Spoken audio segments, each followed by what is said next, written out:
Bueno, eu chamome Martín, eu represento a 100%, que é unha pequena explotación familiar no concello de Cenlle, en pleno corazón do Ribeiro.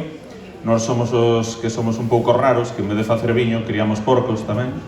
E igual que os meus compañeiros, apostamos por a recuperación de terra abandoada desde un principio, sobre todo por fixar población no rural, como era, bueno, a nosa idea de quedar ali ca familia, e apostamos por o porco celta, polo que dixeron eles, porque é un animal moi rústico, que traballa moi ben, que coida as terras, que protexe dos incendios.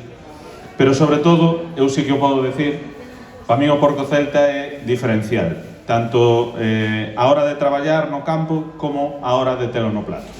É dicir, ten unha carne moi roxa, con uns valores nutricionais moi bons, é un porco criado en libertad, con unha alimentación natural, libre de hormonación e de antibióticos, que, sobre todo, para a xente preocupada por a súa alimentación, é fundamental.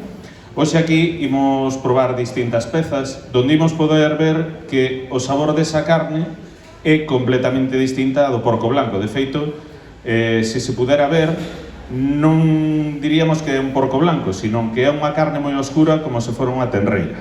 Vale? Ten un sabor moi intenso, pero ten unha suavidade que lle aporta a súa grasa.